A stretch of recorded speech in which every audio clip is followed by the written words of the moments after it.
Hi, everyone, and welcome to August Bright Talk Summit on virtual teams. This is Kendra Pink with KinderCare Education, and I'm here with Carolyn Waterfall, who's an organization and talent development consultant. And we're here to talk a little bit about building camaraderie and collaboration in remote teams. But first of all, let me go ahead and introduce our guest presenter. I met Carolyn Waterfall. We're both members of the Association for Talent Development and Training. And the first thing that struck me is she just has a great, welcoming, warm personality. Really feels like you've known her for years. And I really love that. And it's been a great experience interacting with her since we've met, because she just brings that warmth to all of the interactions that she has, which is great in her position as a consultant, because it means she's walking into organizations and teams and she's making them feel right at home. So tell us a little bit about your background, Caroline. Well, Kendra, thank you. That was a lovely, warm welcome. I have done so many things in my career, and the things that I found most valuable and most rewarding are those that help people be more effective in their relationships at home and at work. And that's what I do, whether it's with high schools or hospitals or any organization. It's just been my delight to help people see things a little differently and give them tips and tools that allow them to be more effective. Well, thank you very much. And in my role as an Employee Alliance partner with KinderCare Education, if you don't know anything about us, we have over 30,000 employees in 42 states. Our headquarters is in Portland, Oregon, and so the vast majority of our employees are what we would call remote, and many of our district and regional managers work from home, and that can bring a real challenge to any organization. So tell me a little bit about, what's important with virtual teams, and how important is that in this day and age?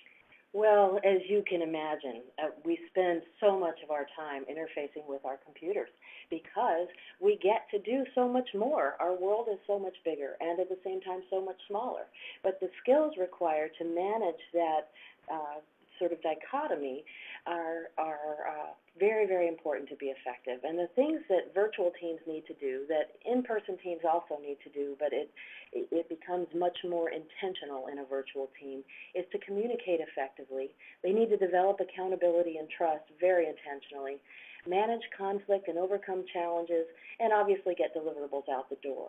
So what we're going to do today is talk about the first three, communicating effectively. We'll pick a top. We'll address something that I just love, is understanding learning preferences or learning styles to build rapport and virtual listening skills. And the thing that's so important about that is that when you're virtual, when you're using a computer to communicate, you have very different expectations of the people on the other end. So we'll talk about learning preferences and learning styles.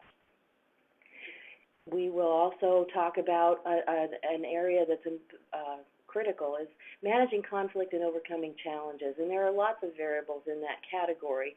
We'll address giving and receiving feedback effectively, in person, over the phone, and via email or other electronic means. We're also going to talk a little bit about developing accountability and trust. And those are big words. Accountability and trust really can be intimidating words. You feel like there's something major you have to do.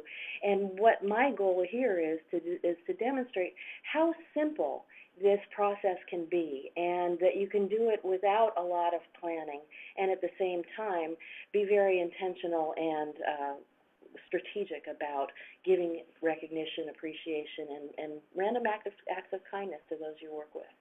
Well, this all sounds really great and really important when we are managing our virtual teams. And as we go throughout the webinar today, if you have questions, just right underneath of our presentation box there, you'll see Ask a Question. You can type anything in there, and we'll be also having a period of space at the end to ask Carolyn any questions that you may have. There's also a tab for attachments.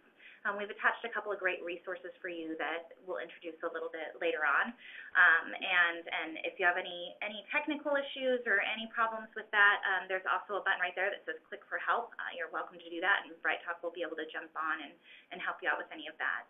So let's go ahead and start with the first topic here, and that is that we want to be able to communicate effectively, right? Yeah, and particularly remote teams, we all have particular learning preferences. There are 3 modes generally that we use to gather and share information. We use our eyes, we use our ears, and we use our sense of touch. And the challenge is remotely, we're more focused on our eyes than any other mode. And we'll talk about each of these modes and how they impact our ability to communicate with each other. So the first, we give information the way we like to receive it. So if I am highly visual, I am very likely to send you an email. I'm very likely to use graphs and charts to give you information. I'm very likely to have a very structured way to present information so that other visuals will understand it very clearly. So let's talk about how do we know we're visual. Visual learners, and how to spot them. Well, this is important because we need to understand how our teams learn, right? So Absolutely. What you just said is we give information how we would like to receive it. Exactly. And so understanding how our team is giving us information is going to be how they likely would like to receive it from us as their managers. Exactly, and they'll be much more effective if they receive information in their preferred mode. Now, we all use our eyes, our ears, and our sense of touch every day, all day long. We each also have preferences. So the people who are primarily visual learners, they like books, they like reading, they like pictures, they like things to be orderly. They appreciate neat surroundings. They see details. These are the people who will edit your emails and tell you that you've got a lot of typos or whatever's going on. We visuals don't get directions orally. So, for example, if I'm on the phone and you're trying to give me directions to the nearest shopping center, and I'm not writing this information down, or I don't have a map, or Google's not up, I'm not using that information very effectively because my auditory sense is not my preferred mode. Visuals like to work puzzles. They draw symmetrical pictures. They often respond verbally in as few words as possible. So that gives you a sense of, is there anyone on your team that you recognize might be highly visual? In which case, you're going to send them emails rather than call them on the phone. You're going to make sure that they have handouts rather than simply giving them information verbally. And that makes total sense to me. I'm thinking of people that I work with, and I'm like, oh, hey, I didn't think they were a visual learner, but that person always likes to send me a chart on their current sales progress rather than just giving me a number. Exactly. Which is a great example of how you can identify as someone that works virtually that maybe you don't see face-to-face very frequently is a visual learner. Yep. So how do we work with a visual learner? Well, particularly the visual aspect of learning can be a very challenging environment for people who are not visuals. So you want to be able to, if you're not a visual learner, you may have stacks of things around your computer. All of the visuals behind you as people are looking at you during your Skype conversations. If you've got a bulletin board with lots of random stuff behind you, those kinds of things are going to be distracting to a visual learner. I never really thought of that before. So what you're saying is even if I'm not a visual learner, if my office is cluttered or if I like a lot of things around me and I'm having a go-to meeting or a Skype call with one of my teams, that can actually be distracting for them, Exactly. Even though it doesn't affect me personally. Exactly. And the challenge is how do you meet your own needs and at the same time recognize other learning styles so that you can adapt and work together more effectively. So you might just have a blank wall that you turn your computer to rather than your bulletin board behind you. Okay. Yeah. And that makes sense to me. Yeah. Absolutely. And that seems like a pretty easy adjustment to make. And I see there's a couple other options here, ways to make adjustments for the visual learner on our team. Very important to do this.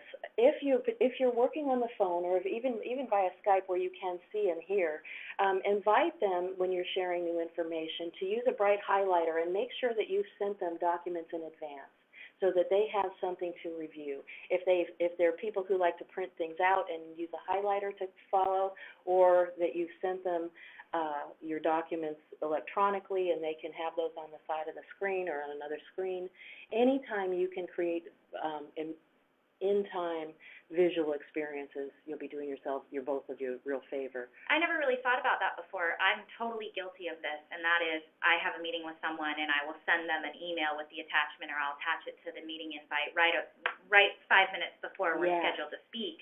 And I never really thought that that might be impacting the people that I work with.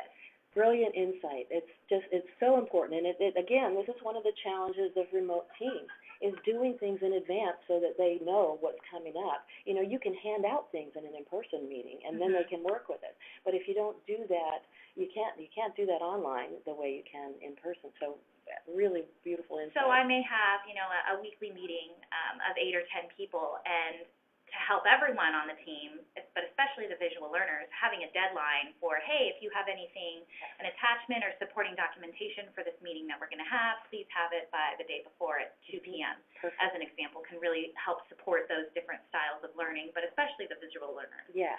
Thanks. And so you come back to the notion again that visual or remote teams require some real structure that in-person meetings don't necessarily require. So you really do have to think ahead.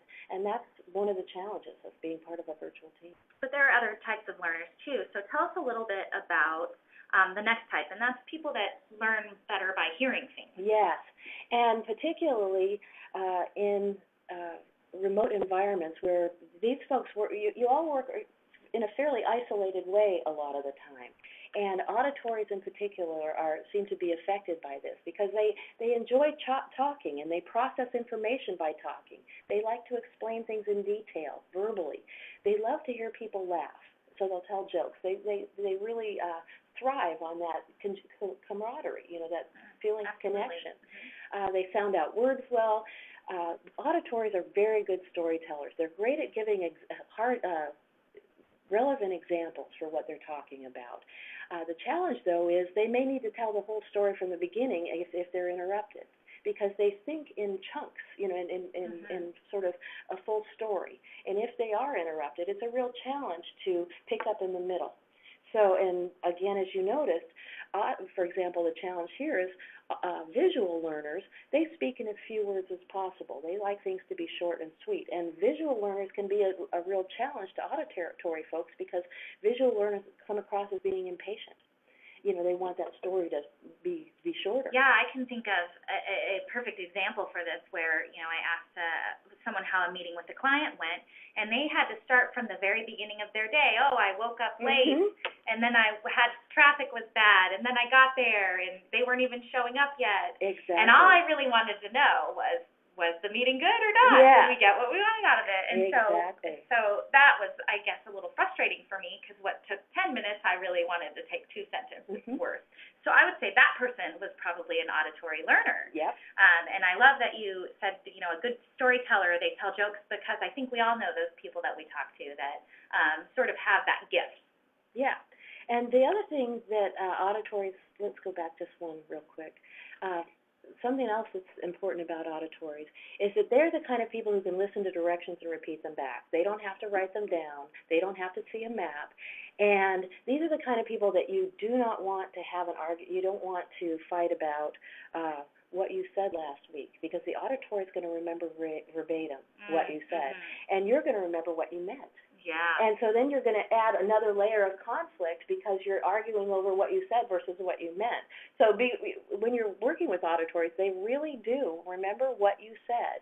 And it becomes that in itself, you can imagine, just adds another layer of frustration if you're not recognizing the learning style differences. Absolutely. So as we've talked about these different sort of tell signs, so to speak, of who an auditory learner is, does this sound like someone on your team? Can you think maybe of an instance where you've been dealing with or working with an auditory learner on one of your teams, and now the pieces are coming together around like, oh, now that makes sense to me because I sure am. Yeah.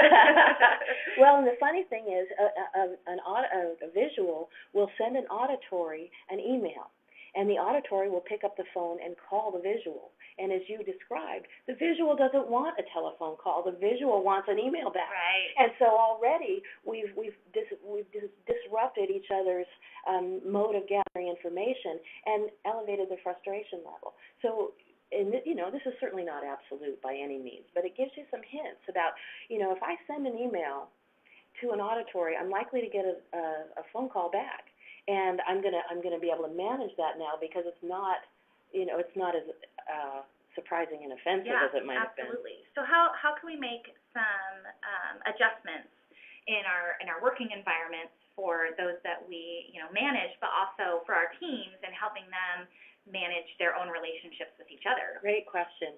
Relay new skills or information where it's quiet. So if, for example, your background is dogs barking and kids crying and, railroad trains going by. I've been on those conference calls where I've heard all of those things. So you want to be sure that you're in a quiet environment. Give them instructions orally.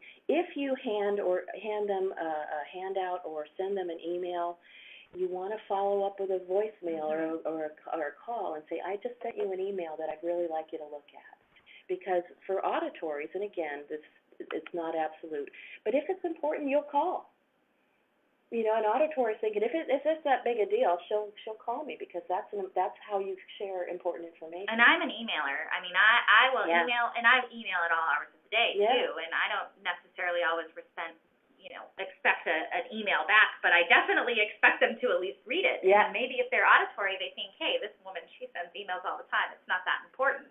And that's a possibility. And the challenge is, how do we manage that? And for our own, for visuals particularly, for our own mental health, we'll learn to let those auditories know via a voicemail or something that I just sent you something that I'd really like you to look at, because that's the connection, that's that relationship, that's that camaraderie and collaboration that we're talking about. If you have to repeat instructions to an auditory, use the same words each time, because an auditory is paying attention to the words, not just your intent.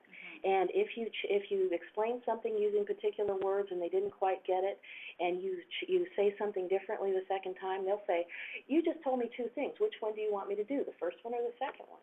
And in your mind, you've said the same thing twice. Yeah, trying to clarify, but in their mind, they heard different things. You've heard two different things, and so they have to make that translation. Speak directly to them. So if you're having a conversation in the corner hoping that they're paying attention, that's probably not the best way to get their information to them. Encourage them to talk out loud as they learn something new. Now, this is a challenge. Again, visuals they're not interested in hearing somebody talk to themselves. Right. And it's yet so very important for an auditory learner to have the freedom to do that. And then use hear words, like, how does that sound, or I hear what you're saying. Absolutely. And then the third one that we talked about is a little bit about the learner that likes to touch things. Yeah. Now, I'm really trying to wrap my head around this in a virtual or a remote environment. What on earth? How am I going to tell if that's the type of learner they are? Yeah. But more importantly, how do I address that? How do I create an environment for them? That's a great question, because it is a challenge, and at the same time, because we know that some members of our population, we're always going to have visuals in our audience, we're going to have auditories, and we're going to have kinesthetics. Rather than trying to guess what a specific person is, we're going to provide the information we share with people in all three modes. We're going to have handouts. We're going to talk them through it. And particularly when I say handouts, it could be email or electronic. We're going to allow them to type in questions. Their connection with the keyboard and their ability to ask questions and those kinds of things address some of that kinesthetic. Let's talk a little bit about spotting the kinesthetic in person first, and then you'll begin to see how it translates to that remote. So they want to touch and feel everything. These are people who, if they don't have something in their hand, they're reaching for something, or they're fidgeting, they're moving. They're very in touch with their physical selves. These are the folks who can take things apart and put them back together without reading the instructions. Makes visuals crazy to watch a kinesthetic do this, because they'll dump all the parts out on the floor and explore. And visuals, we're very interested in those words and that the paper instructions and reading the manual. And so that by itself creates some conflict. Kinesthetic learners may write things over and over, but they never look at their notes. They enjoy working with their hands, and they'll jump into a task rather than read a manual or go to a class. Now, you're not going to find too many kinesthetic learners, relatively, in remote environments, because to be happy in a remote environment, you're probably going to be auditory or visual. And at the same time, there are some kinesthetic folks who are very tactile, so the keyboard and those kinds of things are a draw to them. So I'm thinking of a meeting that I had with a large virtual sales team that we have, and one of the gentlemen there, his name's David, and he likes to play with his pen. He has like a cush ball that he was like pulling in. Perfect. And so I'm thinking, hey, he's probably a kinesthetic learner. Yep. And now that I put sort of I understand that, now I can see why some of the email exchanges we've had, there's been some confusion, where I've said, hey, this is what I need you to do, and he's come back and not quite understood exactly what that was. Mm-hmm. So I'm thinking of that. I'm sure that you guys that have joined us on the webinar here have also been able to take some of those tips and can now spot those kinesthetic learners you work with. How can we address that in a virtual environment? Now, to me, this seems like the hardest group. Would you agree? I think so. Yeah, and so, again, not just for kinesthetic learners, but particularly for kinesthetic learners, what you will want to do is find, I love snail mail for this reason. You can send little toys for them to play with, and not just them, but your whole remote team. Send them something kinesthetic that keeps them in touch with the rest of the group, that allows them to have something in their hands while they're listening or watching your Skype presentations or whatever else you're doing. Don't have them sit for too long. Make sure you give visual learners plenty of breaks. Use more hands-on teaching methods like skills practice. Walk them through a task. So again, via Skype and that kind of thing, talk them through as they're learning the new software or whatever it is virtually. Well, let's use that as an example then. So let's say we're rolling out a new software tool that we want all of our team to adopt, and we have a voice conference call. So what you're saying is, hey, you need to have a webinar that's maybe showing the use of the software on the screen as they're walking through it, or maybe they have a split screen where they're actually in the software and doing it as you're walking them through the Absolutely. That would be a perfect way to address that. Yeah. So then allow them the freedom to jump in. These are the kind of people who are just going to, you'll be talking, and they're going to be doing what you're talking about already. Okay. And instead of being offended by that, which is our visual and auditory, our natural response is to be offended, like, pay attention to me. Mm-hmm. I'm talking. They're busy translating what you're saying into that physical experience so that they're not being disrespectful. They're not listening. They're trying to translate that visual or auditory input that they're getting from you into a kinesthetic experience that makes the information relevant. And I think that description right there is what important to all three of these styles, is that we are translating all the time. If I'm auditory and someone visual is handing me a document, I'm having to spend extra energy to read what I would really like to hear. Mm-hmm. And so that stress of translating all the time impacts the quality of our relationships. So if we can provide information visually, auditorily, and kinesthetically every time we make a presentation, we're going to meet more people's needs more of the time and save ourselves a lot of grief. And I love this last item here that says it uses feel words, because as you've seen on the last couple of slides as well, if I'm a visual learner, I'm going to say, hey, I see what you mean. Yep. Whereas if I am an auditory learner, I might say something like, I hear what you are saying. Exactly. And so even the words that our team is using to interact with us can help us understand what type of learner they are. Exactly. Those are clues to let you know how you might address them more effectively. Great. And this is all really pointing towards, how can we use these tools to help us work with our teams better? Mm-hmm. So now we have a really good foundation, and Carolyn's provided us with a great document that you can download right there that has sort of a check mark box of each type of learner. And it's great for you to use with your teams and help them understand how everybody else in the team interacts and learns as well. It's going to give them a great foundation for understanding, hey, not just from a manager employee level, but also employee to employee. Because ultimately, we want to be able to manage conflict, and we want to overcome those challenges that are inherent in any work environment, but they're especially acute when you're working virtually or remotely. Absolutely.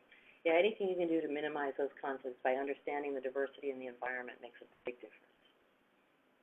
So tell us a little bit about, the next section that we're going to talk about here. I see one of these items is bolded.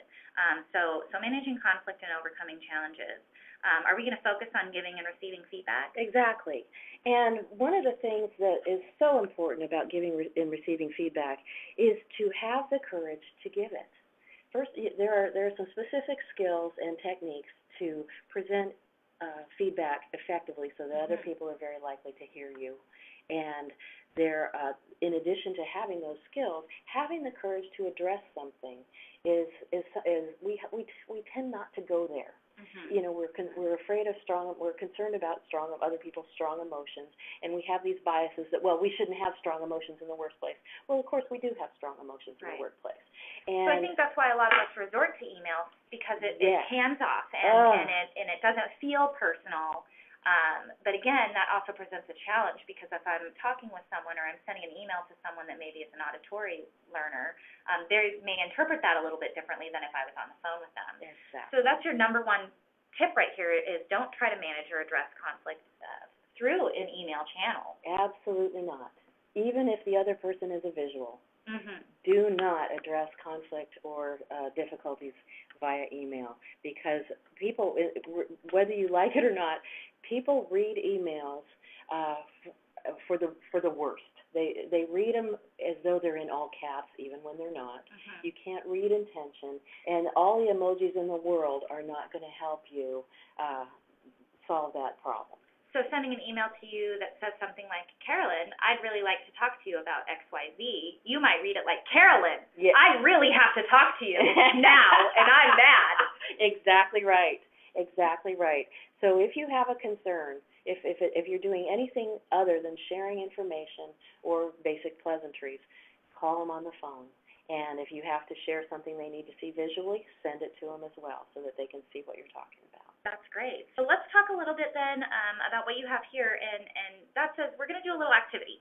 So tell us a little bit about what you'd like us to do here. Well, what I'm interested in doing is beginning to get to the fact that the conflict or the challenges we face in our lives are generally not brand new, shockingly different than anything else we've dealt with, and yet every day they push our buttons. And so what I'm interested in helping us do is planning ahead. We know we're going to bump into challenges, or we know we're going to work with a particular person who has a different style than we do, and it's challenging. I want you to plan ahead, think in advance, so that things are not a surprise and you don't have a knee-jerk reaction and say or do things that are not helpful in the moment. So choose a situation in which you could give some constructive feedback. This could be any situation where you'd like to call attention to a problem or a potential problem. Don't choose a situation that's been going on for a long time and has not improved. A situation like that may call for a more formal approach. So this harkens back to what I said about having the courage to deal with conflict. If we don't deal with it in the moment as it happens, it's going to go underground and fester. It's going to become a chronic problem. Exactly. And so if you can catch something before it turns into a problem or a bigger problem, you're doing yourself a big favor. And screwing up your courage to do that is assisted by doing your homework in advance. So think of a situation where you could give some constructive feedback to all of you out in our virtual environment. And then we're going to take you through the next steps. Okay, perfect. So if any of you have, maybe an irritating experience with a coworker or subordinate, and you would like Carolyn to address it for you right now, just go ahead and type it into your box right there. We'll give you all a few minutes to do that. And I'm thinking about this too. So again, something that's not chronic, but something that maybe is more of an irritation or something that happens, a common miscommunication. Or any time where there would be an opportunity to help someone improve their performance or give some helpful feedback to them, where you'd like to call attention to something that may potentially become a problem or become chronic if not addressed. I'm thinking of a recent situation for myself. While we're allowing you guys time to put in any information that you'd like to provide, where I had asked an analyst to put in some additional information on our weekly progress reports. And 2 weeks go by and it's not included on there. And at this point I'm feeling pretty frustrated, and I want to go up to him and I want to say, why didn't you put that on there? I told you to do that. What would be the best way for me to handle this? That's a great question, and we will take that step by step now. Let's see if we have an example, and if we don't, we'll use yours. Sure.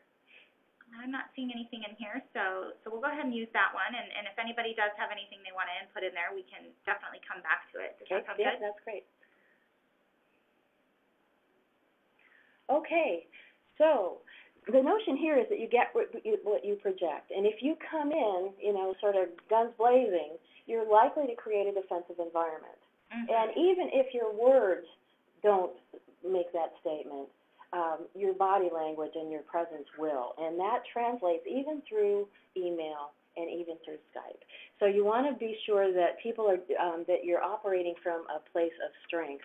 And one of the ways to do that is to take yourself through this process here. Just ask yourself, get yourself into a position where, oh yeah, it's in your long-term best interest to assume, and we've heard a lot about assumptions, that you shouldn't do them. There are some very useful assumptions that will make your life easier. One is that people are doing the best they can, even when you don't think it's good enough. So instead of going into the situation and thinking they're intentionally failing, thinking that they're doing the best they can, and I could actually provide them with better support or maybe better direction, or if there's something that I can do to come and help them, rather than, let's call it, being accusatory. Yes, exactly, exactly. And that's all about asking, People are naturally cooperative and helpful. Now, I know we have examples where we don't feel that's the case. If we go into a situation with that assumption in mind, though, we're much more open to problem solving rather than judging and that kind of thing. Absolutely.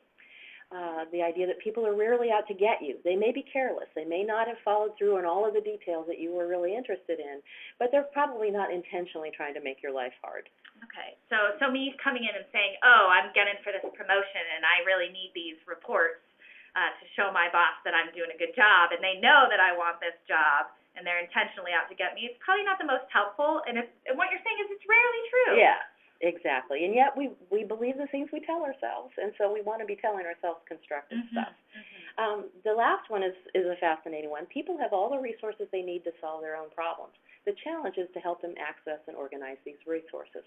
Now, this is especially true in high-value experiences where people's emotions are running high, and that if we can help them get a handle on their emotions and calm down a little bit without saying, calm down, we're much more likely to be resourceful and productive in that conversation. So this is where empathy and patience come in, really important. So I'd like to break that down into two statements. The first is, and again, we want to assume, and what you're saying is don't assume that people have all the resources they need to solve their own problems, because they actually might need help to access or organize the resources together, or they don't even know how to use them. Yeah. Or in this example, maybe my ask wasn't clear enough, and rather than take action and potentially give me something I wasn't looking for, there hadn't been an opportunity to clarify. Yeah. Yeah, and so when we are open to the possibility that if the environment is right and I'm sharing useful information, et cetera, that they will come to a place where you can be more resourceful together. Okay, so part of your homework is, when you know you'd like to share a concern with someone, is, let's see, what is it? Okay, I think we probably, in interest of time here, we'll probably just talk through this. If you've done the same thing over and over again expecting different results, if you said to a person the same thing and they still haven't delivered what you've asked them to, then you probably need to do something different. If your goal is to win or be right in this conversation, very often in conflict, we're already upset. And we want what we want, and we want it right now, and this is how you have to do it. And if our goal is to win or be right, if it has to happen our way, then we're probably not ready to have that conversation. Because unless our goal is to solve the problem and maintain the relationship, we're going to create a chronic problem. And so I think the goal for us in our virtual and with our remote teams is we do want to solve the problem, and we do want to maintain and enhance the relationship whenever possible. Exactly. Because we all want those high-performing teams, the ones that are putting out the deliverables that are necessary for success. And the challenge is that very often, when we get upset, we get a little righteously indignant, and it's kind of fun to be righteously indignant. It feels good for a minute. And the long-term consequences are not in our best interest. So how do we catch ourselves before we jump into that righteous indignation? Right. How do we get to solving a problem and maintaining take time out to manage yourself instead of managing the situation. Exactly. So instead of getting that email that makes me angry or the voicemail that I heard that I was like, that is not at all what I told you to do and not what I wanted, instead of just hitting the reply button and shooting off a couple of terse sentences, take a moment and say, wait a minute here. Exactly. How do I really feel and what purpose is this really going to accomplish? Exactly. Okay, so again, do your homework. What do you want to have happen as a result of this conversation? You need to be very clear about why you're having this conversation. Is it just to get emotionally even, with this person who made your life hard, or do you really want to solve a problem? So think, are your intentions positive? What are the specific facts of the situation? And when I say specific facts, I do mean specific facts. You made me mad is not a specific fact. What? So you need to be really clear. Last Thursday in the morning, we had a conversation, and I asked that you complete these charts to put into our next report, and that didn't happen. Okay, so that's very specific. It's important that you know them firsthand. You don't want to say, well, so-and-so told me that so-and-so said that you didn't do this. Right. But sometimes, and not to get too much off of a segue, sometimes you are managing a conflict between some of your team members. And that will be, team member A will say, hey, I'm not getting along with such and such because of this. And team member B will say, well, they never even told me that they wanted that. Exactly. And so is it best to get everyone on the phone together at that, or do you try to manage those relationships individually before bringing everyone together? Initially, I'd manage them individually and say, my first question when when one of my staff comes to me with a question like that is, have you talked to so-and-so? And that's where the next steps about giving the feedback come in, is helping my staff develop the courage and the communication skills to address some of those at the basic level first on their own. Absolutely. And then if they can't do that, then we'll come together and discuss it more broadly. But initially, I'm encouraging them to use the same steps that we're talking about here. That's great. Okay. So again, doing your homework. What specifically are the facts? What are your feelings? Very important that you know how you feel. I was really upset. It was very frustrating to me because I anticipated that these data would be in this report, and they weren't. And as a result, I wasn't able to share them with some important stakeholders. Right, absolutely. Can you think of more than one way to solve the problem? What solutions do you have? In this case, if you have only one way to solve the problem, you may still be in win or be right mode. So take the time to think, well, how do I solve this problem? What can we do next time so that this doesn't happen? Right. And it may be that, I know I asked you that in passing after a meeting. Maybe I need to follow up with an email, or maybe you could follow up with an email, something that allows both sides to participate. And then, how might the other person respond? You want to prepare for that. This is where that courage piece comes in, because they could get all hot and bothered and say, you didn't say that to me. You didn't ask for what I did what you asked me to do, whatever it is. They could come at. More often than not, though, if you've answered these first few questions very carefully, the next steps of actually initiating that conversation are going to go very smoothly. So preparing for they might be defensive. They might be hurt. They might say, oh, you know what, I totally forgot that. They may be absolutely conciliatory, but you want to figure out how to respond to their potential reactions. And then how might you prepare for their response? Okay. Giving feedback constructively includes determining an appropriate time to give the feedback. And you'll want to ask the other person, I have something I'd like to talk to you about. Is this a good time? I think that's so important for us sometimes, especially we might not know what our team schedules look like or where they're at, and if we just call them on the phone and they're picking their kids up from school because, they're in Eastern time zone and I'm in Pacific time zone, and for me it's a perfect time, but for them they're like, I'm just trying to end my day here. Yeah. And if I just launch right into it without saying, hey, I want to talk to you about something, is this a good time? It doesn't even give them an opportunity to prepare. No, so you're setting yourself up for some real strong emotions if you do that. Absolutely. Open positively and share your goal. And that is, something along the lines of, I know we both really want this particular project to be successful. I've been so pleased with our relationship, and I want to continue that positive move forward. And then say something that brings you to the same side of the table. I have a concern about a conversation we had last week. I thought, and then you do the next. Focus on the facts of the situation. I know we both want to be effective, and that we want this newsletter or whatever it was to go out and with accurate data. Last week when I asked you to complete this particular task, I expected the data to be in this week's report, and it wasn't. And that was really, so be as specific as possible. Explain the factual and emotional impact of the situation.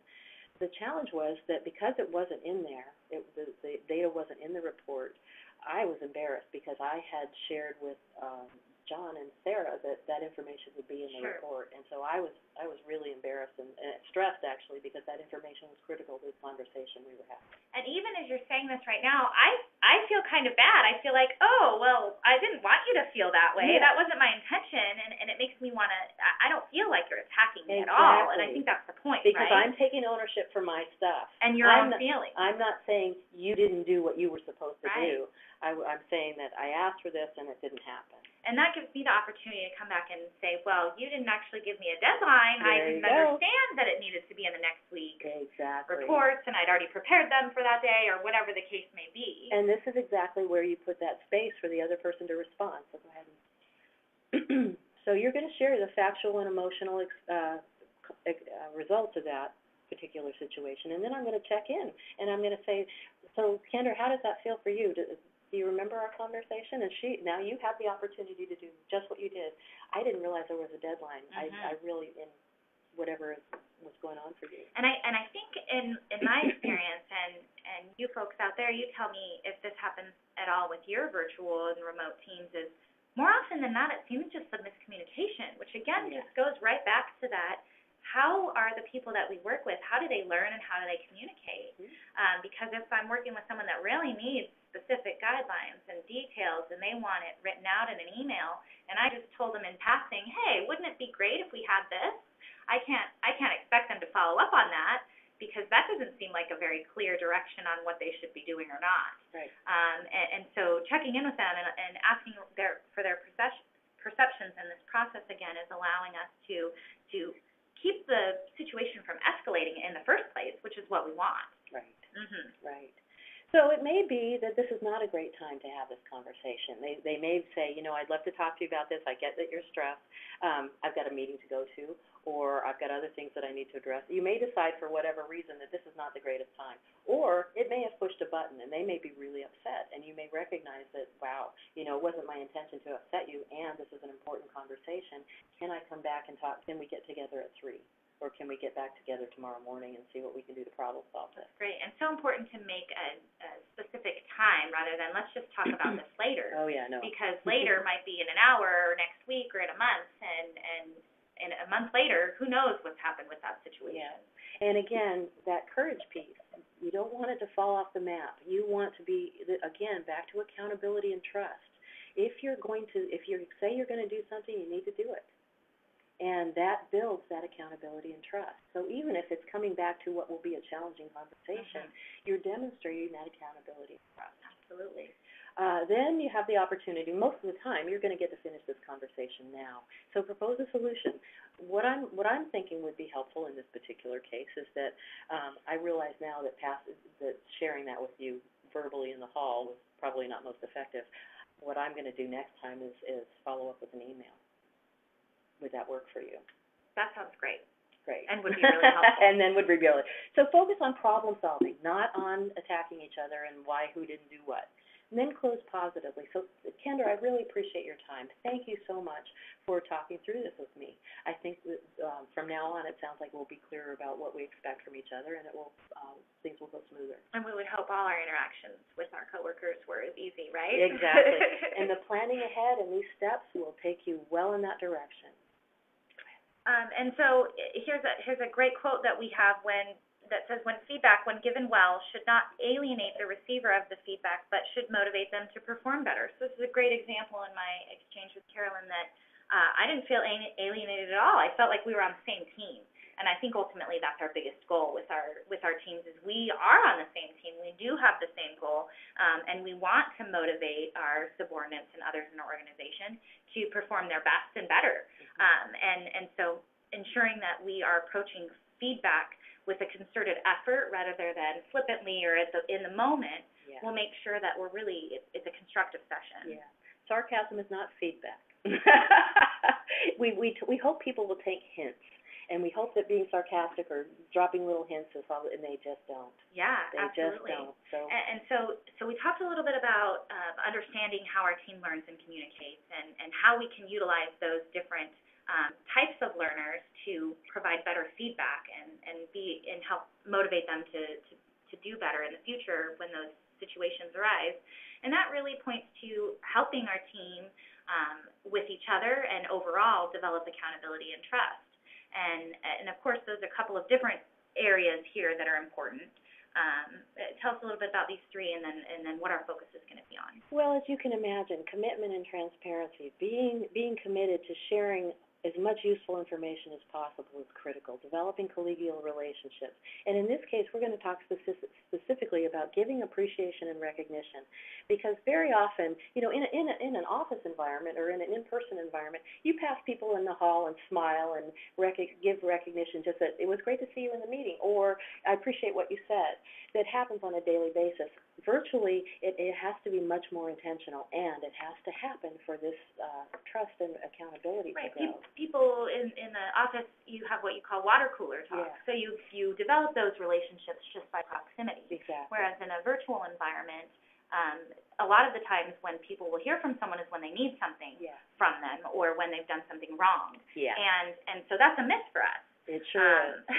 Absolutely. And what we know about our neurology is that when other people smile, when we see other people smile, when we smile, our oxytocin levels, our feel-good hormones increase. Mm-hmm. And when you're by yourself dealing with your computer, you don't have that human interaction that elevates those hormone levels to make you feel good. So you need to find other ways to make that happen, to feel connected. Yeah. And there's a lot of reasons why we struggle with giving that recognition and that appreciation with our virtual teams. I think of probably the biggest reason that I do is, I grew up in the generation of no news is good news, right? Yes. So if I don't hear from someone, everything's fine. Yep. But there's a couple of other reasons why that might be a struggle for us with our team. Yeah, and one of the things about giving recognition is that we think, well, that's not my personality. I whatever it is. So take a look at this list. It says why we don't give recognition, and these are all baloney. I keep meaning to give people recognition, but I'm just too busy. The opportunity always seems to slip by. So we're going to ask you to make time. Take that 15 seconds to send somebody an email with a little smiley face on it saying, thanks for something. People know when things are going well. They don't need to hear it from me. That's sort of the no news is good news, No news is right? good news, and at the same time, virtually, it's critical that you share positive experiences and just let them know, I was thinking about you today.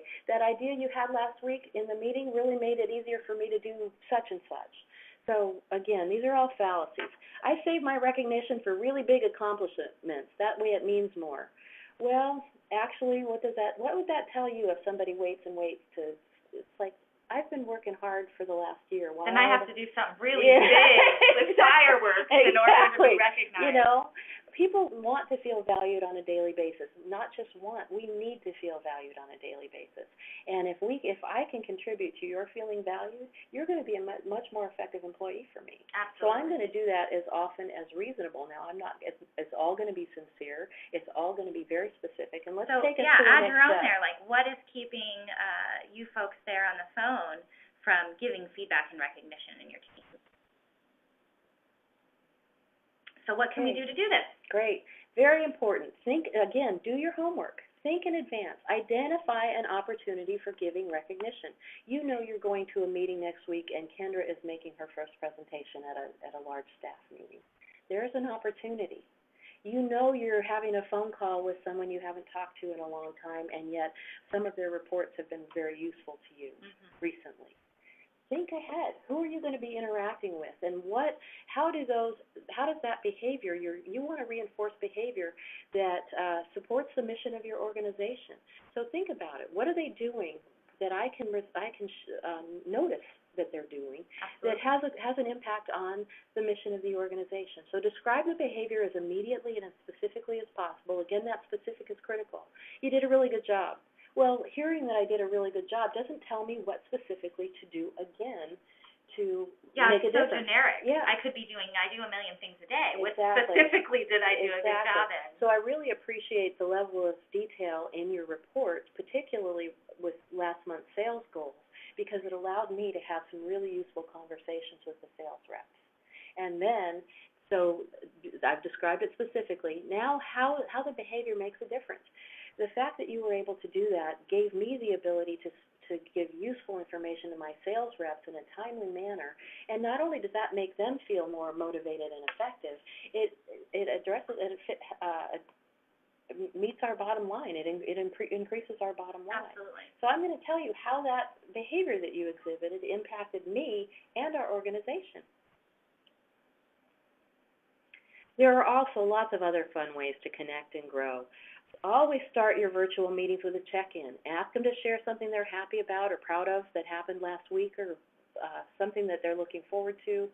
Get everybody's voice in the room. And this doesn't always have to be professional, right? No, it could be some personal item as well. And my 10-year-old just had a birthday last Perfect. week, and we had a lot of fun. Yes, and it doesn't have to be long. And again, if you know you've got people who are storytellers, make sure that you let everybody know in advance. This check-in gives us about 30 seconds apiece, and auditories are perfectly capable of telling you short stories. But if you don't create some parameters for them, they'll want to tell you a bigger story. So again, back to the learning styles. And how great is this? Not just as a manager, you have opened up the space for them to be recognized and feel appreciated, but you've also created an environment where the team is getting to know each other, and where the team has the opportunity to just in proximity say like, oh, that's really fun, and get to know each other. Hey, I have a grandchild that's 10. Suddenly you've really bridge that gap and help them feel closer with each other. Exactly right. And this is so easy. How many of you guys could just start your meetings whenever you're on the phone, even if it's with 2 or 3 folks? Yeah. Say, hey, I'd just like to just take a minute and have everybody go around for 30 seconds or so and tell me something that you're really proud of or something that happened to you that made you really happy since we talked last. Yeah, and this is very, very important because we like to lead to business. We like to solve the problem. We like to fix things right away. That is me. And yes, a lot of us are that way. And at the same time, even for us, whether we admit it or not, meeting each other at that human level allows us to move to business more smoothly and problem solve more effectively.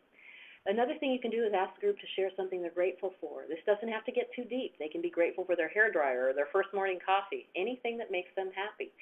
What your goal here is to, again, neurologically, we know this to be a fact. If I can move your neurology to a happy place, you're going to be much more creative. You're going to be much more easygoing and easy to deal with. Wait a minute. I just had an epiphany. So what you're telling me is if I can start off with happy thoughts, even if the people came into the meeting with like, I'm so glad we're having this weekly call that we're on. I can't wait to complain about X, Y, and Z. This has really been driving me nuts. Yep. It can put us in a different headspace to where suddenly we want to collaborate and problem solve rather than it's just become a session where we're all complaining. Absolutely. And this is neurologically true. This is not myth anymore. We know that this is how our brains work. Invite the participants to commit to a random act of kindness and report back to the team. Give yourself an ongoing conversation. What have you done? So these are wonderful, fun ways to connect and grow. And we had another really great one, and I love this next slide because it's just a really great recap on what we went over today, which was communicating effectively, managing conflicts and overcome challenges, and developing accountability and trust. We'd like to open it up now for any questions that anyone has that they'd like to ask Caroline about anything that we went over specifically or generally. I know sometimes in these sessions we've had some great answers to your most pressing problems. And again, if you just want to recap, really wrap it up for us here about what we went over and how these 3 things are really going to impact our relationships with our virtual teams. Well, I think particularly with learning styles, recognizing that people's differences are so legitimate, and we tend to be so judgy. You know, visuals are judgy to auditories because they tell us we're very judgy, and then that clouds our ability to participate effectively with each other. And now that we can be clearer, this is a legitimate way to share information, and for me to be effective, I need to flex a little bit, and just recognizing that it's information gathering rather than character flogging. Yes, so I think that's really important. The courage to give and receive feedback, I can't tell you how important it is, and not only for the problem solving that occurs in an organization, but for your own self-esteem, to stand up for the things that are important to you and be able to share that information.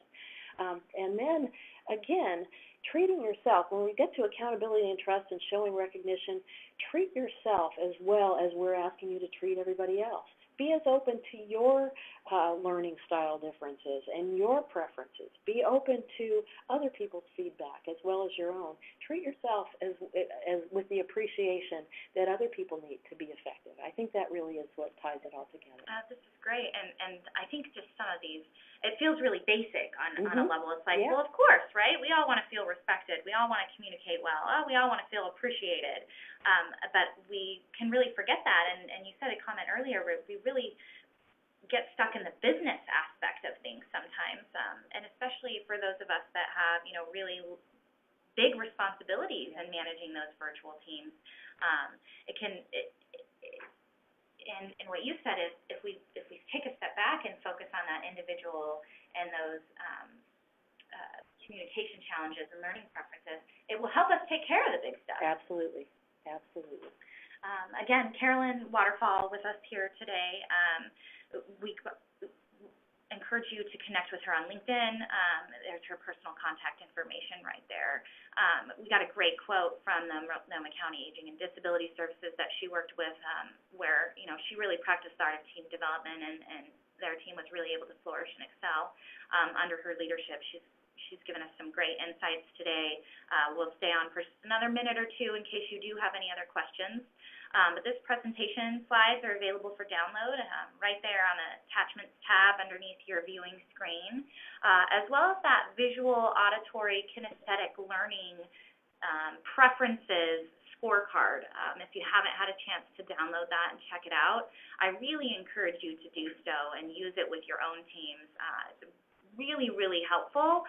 As I was going through there, I was like, hey, I can think of, Bob that I work with, and he meets these check boxes, and it really, as Carolyn said, everybody has a preference. Everybody uses these three different preferences and these ways that they learn and communicate, but everyone sort of leans toward a preference in it, and it can help you to see how your team makeup is and help you understand what direction and guidance that you can provide for them in interacting with each other and interacting with you as you guys are working on really creating cohesive virtual teams and really high performance remote teams.